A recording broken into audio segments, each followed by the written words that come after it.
When Shawn "Diddy" Combs first appeared on the scene, he wasn't just another artist chasing fame. He was a movement, a symbol of ambition, confidence, and control. But behind the glossy magazine covers, the diamond chains, and the empire he built from nothing, a darker story was taking shape. Now, as he stands accused of killing conservative activist Tyler James Robinson, the once celebrated mogul finds himself at the center of a storm that has turned his world upside down. Inside the courtroom, the atmosphere was electric, a blend of shock, curiosity, and disbelief. Cameras lined the walls as Diddy's mother, Janice Combs, entered with a face that carried decades of pride and pain. When the verdict was announced, witnesses say she gasped and nearly collapsed. That single moment, a mother watching her son's legacy crumble, became an image that spread across the internet like wildfire. But what shocked people even more wasn't the verdict, it was the whispers that followed. Rumors began swirling that Janice had long known about the darker edges of her son's empire. Old friends from Harlem began resurfacing with unsettling memories, claiming that Diddy's childhood home wasn't the safe haven it appeared to be. Parties, late-night chaos, and an environment steeped in street culture, all allegedly part of his upbringing. As the internet dissected every frame of courtroom footage, one question began to rise above the noise. Was Diddy a product of his own choices, or of the world he was raised in? The line between nurture and negligence started to blur. What once looked like a story of success now felt like the tragic undoing of a man and a mother haunted by the shadows of their past. Before Diddy became the mogul in mink coats and champagne-fueled parties, he was Shawn Combs, a boy navigating the streets of Mount Vernon, New York. His father, Melvin Combs, had connections to dangerous figures, leaving Janice Combs to shoulder the weight of raising a son in an environment that oscillated between ambition and peril. Friends and childhood witnesses have described a household where wild parties were routine, alcohol and drugs were present, and encounters with Harlem street figures were a matter of course. Young Diddy was exposed to all of it, perhaps unknowingly shaping the instincts that would later define his empire. Hip-hop producer Tim "Dog" Patterson recalls the unpredictability of those early years.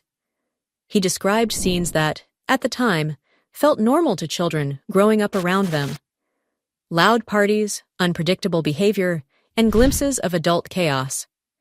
Allegedly, Janice maintained a presence at many of these events, protective yet pragmatic, balancing the need to shield her son while navigating a world that had already taken so much from her family. It is this tension between protection and exposure that complicates the public perception of her role. As Diddy's career took off, Janice's position became even more complex. On one hand, she remained a loving mother, praising her son's drive and determination. On the other, she was part of the empire's social fabric, attending high-profile events and silently witnessing the excess that surrounded him. Allegedly, she had knowledge of the risks and the temptations inherent in this lifestyle, yet she allowed her son to pursue his ambitions. The duality of her actions, nurturing yet complicit in the shadows, adds layers to the ongoing debate about accountability. Now, with Diddy accused of murder, the question is no longer hypothetical. Janice's silence, her measured public appearances, and her recent statement defending her son's right to prove his innocence all underscore a mother's instinct to protect, even amid public scrutiny. But the shadows of his upbringing, the chaos, the indulgence, the unspoken rules, linger as a backdrop to a trial that will test not just a man's freedom, but a legacy that began long before the first platinum record. The courtroom where Diddy now faces the gravest allegations of his life has become more than just a legal arena. It's a stage where legacy, perception, and family history collide. As reporters packed the seats, phones capturing every moment, Janice Combs sat quietly, the image of a mother simultaneously mourning and strategizing. When the verdict was read, her reaction, a gasp, a stumble, a fleeting collapse, instantly became a symbol of the human cost behind headlines and social media chatter. Observers quickly noticed a stark divide in public opinion. Some saw a grieving mother, blindsided by a son's downfall, reliving decades of sacrifice and love. Others, however, questioned how much she really didn't know. Being so close to the rise of bad boy records and its high-profile events, some argue she must have been aware of the darker side of the empire, the parties, the excess, the whispered secrets.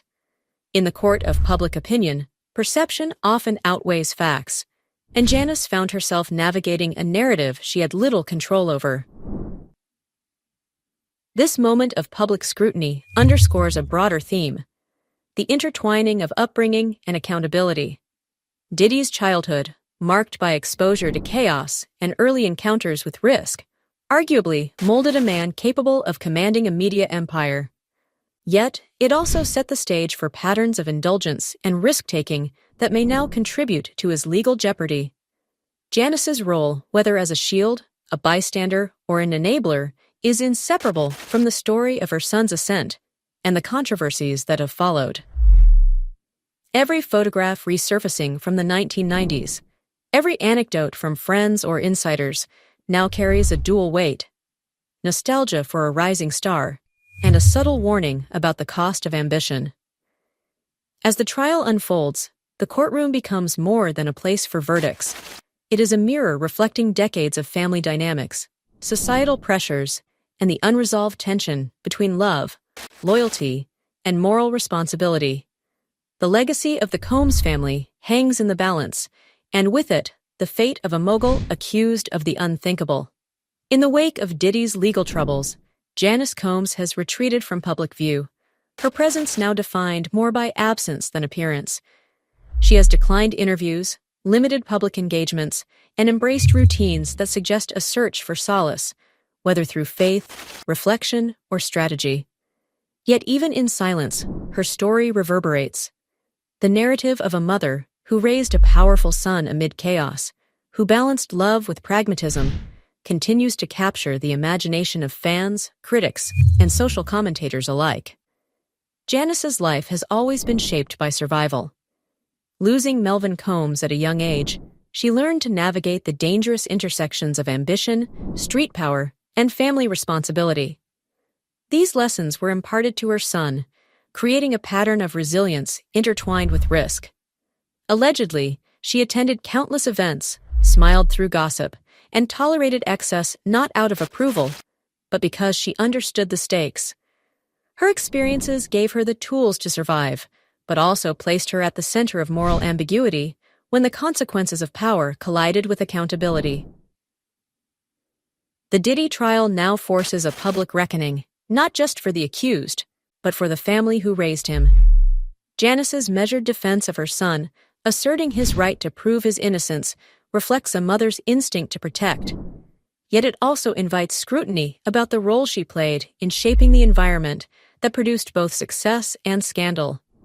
In the eyes of the public, she exists in a tension between empathy and suspicion, love and complicity, mourning and legacy. Ultimately, Janice Combs represents more than a mother defending her child. She is emblematic of the complex dynamics at play when power, ambition, and survival intersect. Her story, like her son's, is one of triumph shadowed by controversy, and love shaded by the cost of influence. As the empire she helped nurture faces unprecedented legal scrutiny, the world watches not just Diddy's trial,